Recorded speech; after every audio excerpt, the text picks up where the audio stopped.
The Hodgeheg by Dick King-Smith. On the back it says, this is the story of Max, the hedgehog who becomes a hodgeheg, who becomes a hero. Max's family dreams of reaching the park, but no one has ever found a safe way of crossing the very busy road. Young Max, who is brighter than the average hedgehog, is determined to solve the problem. Chapter 1. Your Auntie Betty has copped it, said Pa Hedgehog to Ma. Oh no, cried Ma. Where? Just down the road opposite the newsagent's. Bad place to cross that. Everywhere's a bad place to cross nowadays, said Ma. The traffic's dreadful. Do you realise, Pa, that's the third this year, and all on my side of the family too. First there was Grandfather, then my second cousin once removed, and now poor old Auntie Betty. They were sitting in a flower bed at their home, the garden of number 5A of a row of semi-detached houses in a suburban street. On the other side of the road was a park, very popular with local hedgehogs on account of the good hunting it offered. As well as worms and slugs and snails, which they could find in their own gardens, there were special attractions in the park. Mice lived under the bandstand, feasting on the crumbs dropped from listeners' sandwiches. Frogs dwelt in the lily pond, and in the ornamental gardens, grass snakes slithered through the shrubbery. All these creatures were regarded as great delicacies by the hedgehogs, and they could never resist the occasional night's sport in the park. But to reach it, they had to cross a busy road. Poor old Auntie Betty, said Ma again. It's a hard life, and that's flat. It's a hard death, said Pa sourly, and that's flat too. Talk about squash, the poor old girl was... Shh, said Ma at the sound of approaching footsteps. Not in front of the children. As up trotted 4 small figures, exact miniatures of their parents, except that their spines were still greyish rather than brown. 3 of them were little sows, named by Ma, who was fond of flowers, Peony, Pansy and Petunia. Pa had agreed reluctantly to these names, but had insisted upon his own choice for the 4th, a little boar. Boys, he said, needed noble-sounding names, and the 4th youngster was therefore called Victor Maximilian St. George, or Max for short. Almost from the moment his eyes had opened, while his prickles were still soft and rubbery, Max had shown promise of being a bright boy, and by now his eyes, his ears and his wits were all as sharp as his spines. What are you talking about, Ma? He said. Nothing, said Ma hastily. You wouldn't be talking about nothing, said Max. Well, there wouldn't be any point in talking. Don't be cheeky, said Pa, and mind your own business. Well, I suppose it is their business really, Pa, isn't it, said Ma, or soon will be. They're bound to go exploring outside our garden before long, and we must warn them. You're right, said Pa. Now then, you kids, just you listen to me. And he proceeded to give his children a long lecture about the problems of road safety for hedgehogs. Max listened carefully, then he said, Do humans cross the road? I suppose so, said Pa, but they don't get killed. Don't think so, said Pa. Never seen one lying in the road, which I would have if they did. Well then, said Max, how do they get across safely? You tell me, son, you tell me, said Pa. I will, said Max, I will. Max began his research the very next day. He slipped out of the garden at dusk, ambled along the path by the side wall of number 5A and crept under the front gate. Immediately he found himself in a sea of noise. It was the evening rush hour and the home-going traffic was at its heaviest.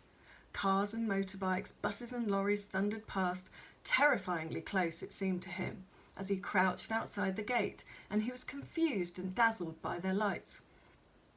The street lamps too lit up the place like day, and Max, nocturnal by nature, made for the darkest spot he could find, in the shadow of a tall litter bin, and crouched there with a hammering heart.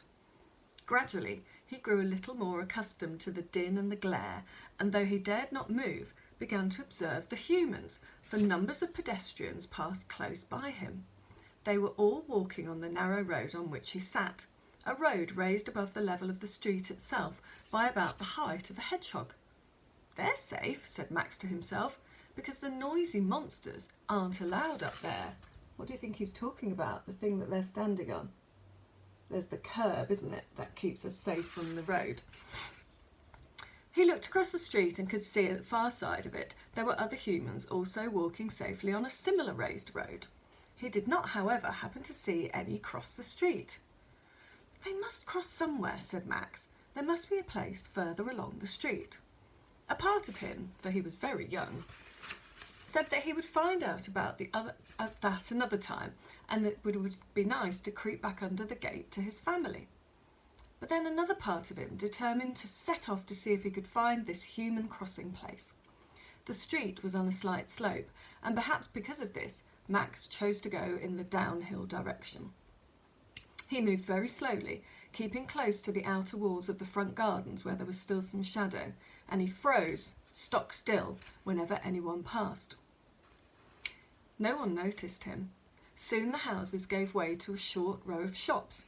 One of them, that very newsagent's opposite which his great-aunt Betty had breathed her last, and here his progress was more difficult.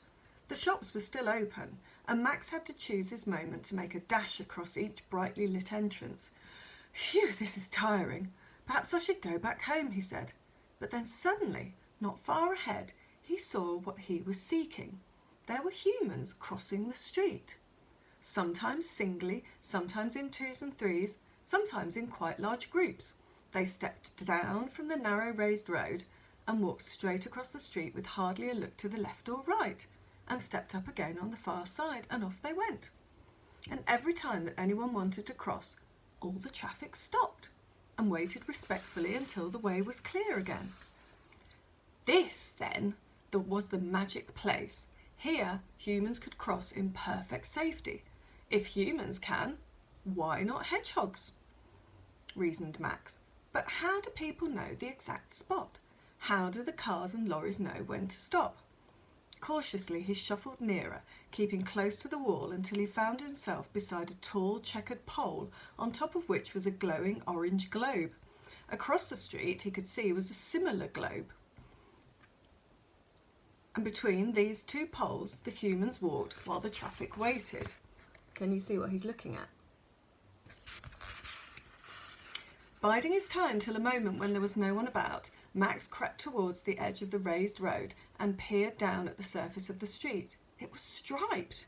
It was striped, black and white, all the way from one side to the other.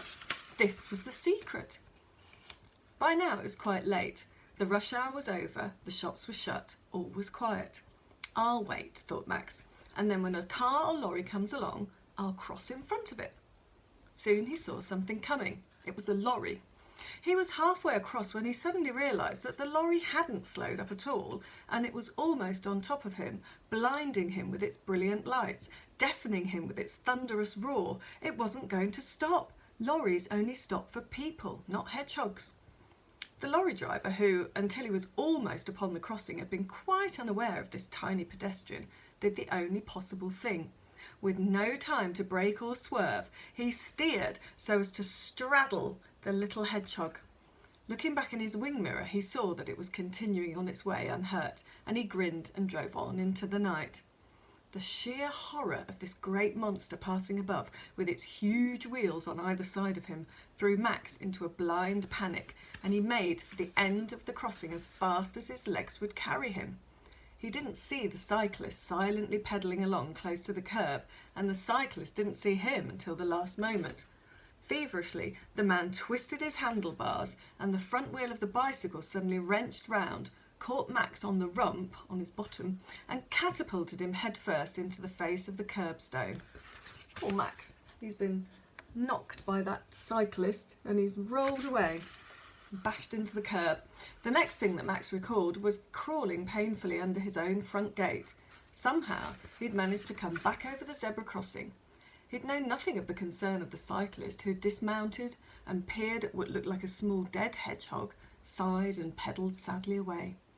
He remembered nothing of his journey home, wobbling dazedly along the now deserted pavement, guided only by his sense of smell. All he knew was he had an awful headache. The family had crowded round him on his return, all talking at once. "Where have you been all this time?" asked Ma. "Are you all right, son?" asked Pa. "Did you cross the road?" they all said. And Peony, Pansy and Petunia echoed, "Did you? Did you? Did you?" For a while Max didn't reply. His thoughts were muddled, and when he did speak, his words were muddled too. "I got a head on the bump," he said slowly. The family looked at one another. "Something bopped me on the hit'em," said Max, "and then I headed my bang. My ache bad's headly." "But did you cross the road?" cried his sisters. "Yes," said Max wearily. "I hound where the Foomans cross over, but—" "But the traffic only stops if you're a human," interrupted Pa. "Yes," said Max, "not if you're a Hodgeheg." So at the beginning of the story, when we were being introduced to Max, it talked about his rest of his family, and 3 of them were little sows, and 1 of them was a little boar. Now, if you can, try to look up what that means. Hedgehogs can be boars or sows. Try and find it out and let me know if you find out, and we'll have the next instalment of the Hodgeheg tomorrow.